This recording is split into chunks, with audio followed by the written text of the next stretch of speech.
Assalamualaikum warahmatullahi wabarakatuh. Saya Taufik Kamil Dinata dengan MPM 221418137 dari Fakultas Pertanian jurusan Ilmu Tanah. Saya akan menjelaskan tentang resume PKKMB dari hari pertama sampai dengan hari keempat.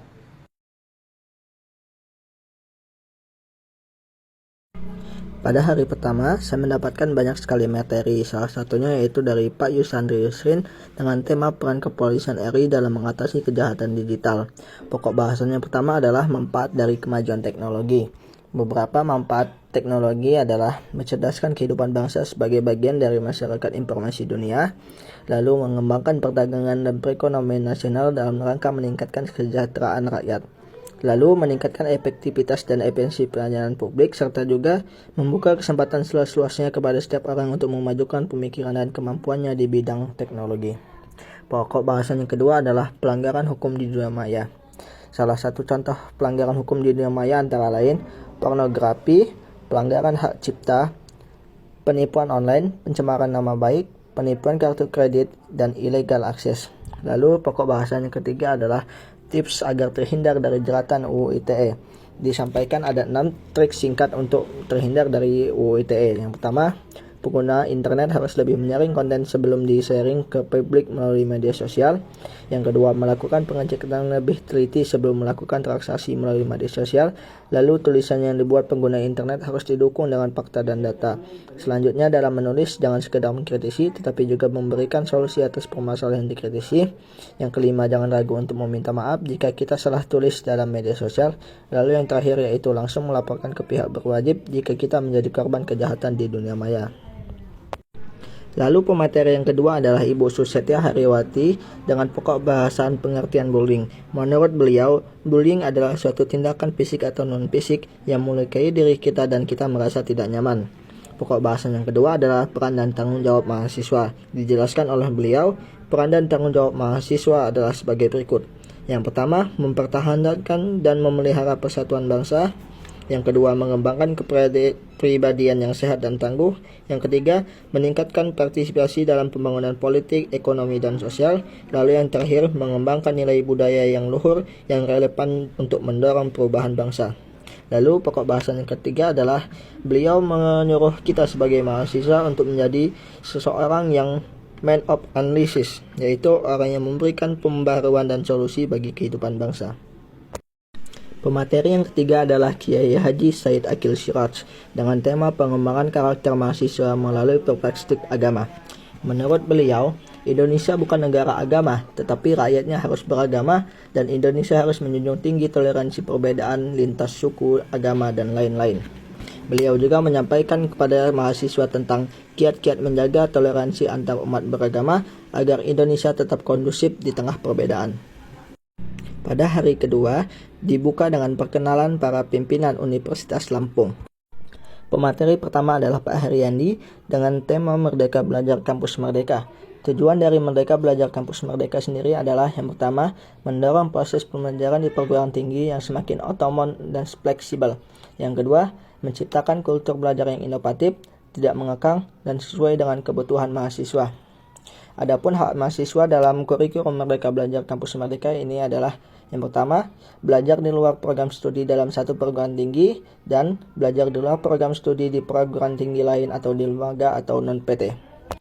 Beliau juga menyampaikan tentang tantangan di zaman sekarang, yaitu bonus demografi yang menyebabkan manusia semakin banyak dan tingkat persaingan semakin tinggi. Yang kedua, industri 4.0, dan yang ketiga adalah globalisasi yang berdampak akan batas-batas sosial menghilang. Pemateri yang kedua adalah Pak Asep Sukohar dengan tema kesadaran lingkungan hidup, manajemen risiko, dan kampus sehat. Pokok bahasan yang pertama adalah permasalahan lingkungan hidup di Indonesia. Di Indonesia sendiri, permasalahan lingkungan hidup terbagi menjadi 3, yaitu permasalahan lingkungan alam, lingkungan buatan, dan lingkungan sosial. Lalu selanjutnya upaya kampus sehat Unila.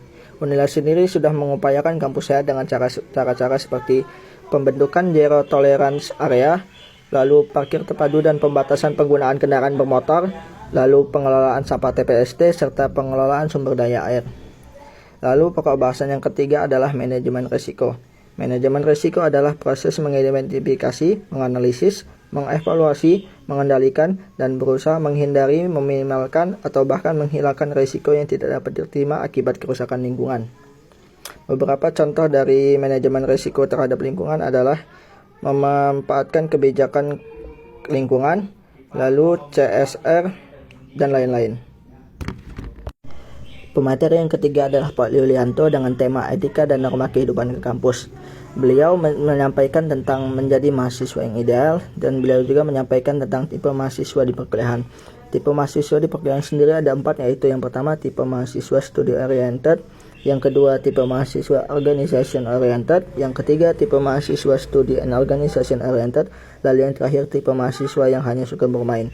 Beliau juga menyampaikan tentang 10 karakteristik yang harus dimiliki seorang mahasiswa ideal, yaitu rajin belajar, memiliki orientasi yang jelas, bermanfaat bagi orang lain, peduli terhadap lingkungan, bisa menyesuaikan diri, peduli terhadap lingkungan, kreatif, inovatif, disiplin, memiliki cita-cita yang tinggi, serta rendah hati. Beliau juga memberitahu tentang cara menjadi mahasiswa yang ideal, yaitu yang pertama mematuhi peraturan yang ada, yang kedua mengembangkan diri sesuai minat, lalu yang ketiga aktif membaca dan memahami masalah yang ada, yang keempat jujur, berintegritas dan sopan, lalu yang terakhir melakukan yang terbaik selama berkuliah.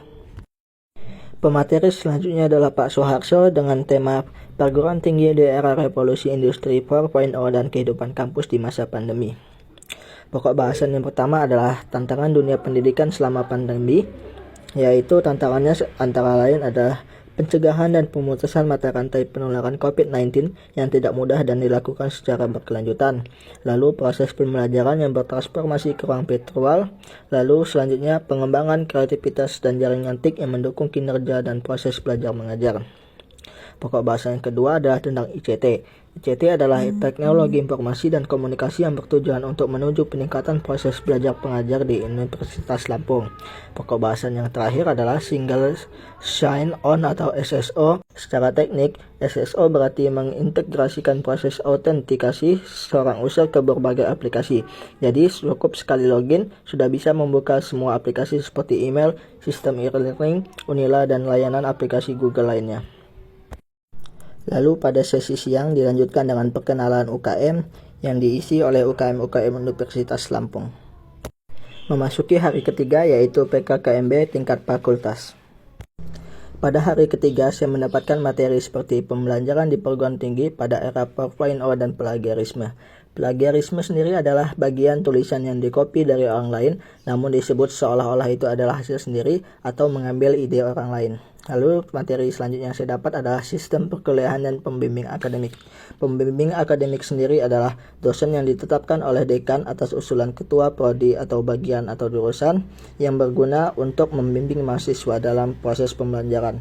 Tugas dari PA sendiri adalah membantu mahasiswa menyusun rencana studi, membantu mahasiswa dalam mempertimbangkan mata kuliah yang akan diambil sesuai dengan beban SKS. Dan materi yang saya dapatkan selanjutnya adalah tentang hak dan kewajiban mahasiswa. Pada hari selanjutnya yaitu hari keempat diadakan PKKMB jurusan. Pada hari keempat ini saya mendapatkan materi berupa profil jurusan ilmu tanah. Jurusan ilmu tanah sendiri terbentuk pada tahun 1991 dan akhirnya dibekukan lalu kembali diaktifkan kembali pada tahun 2016 setelah sebelumnya tergabung di jurusan agroteknologi. Lalu materi keduanya adalah cakrawala ilmu dan prospek kerja ilmu tanah. Materi yang ketiga yaitu kiat belajar sukses di perguruan tinggi. Agar kita menjadi mahasiswa yang sukses di perguruan tinggi, kita harus bisa belajar tentang menyimak, menyampaikan, membaca, dan menulis. Selain itu, kita juga harus memanage diri kita sendiri, seperti memanage waktu, memanage diri, memanage kesehatan jiwa dan raga, serta memanage keuangan. Lalu materi yang terakhir adalah tentang etika mahasiswa di lingkungan kampus.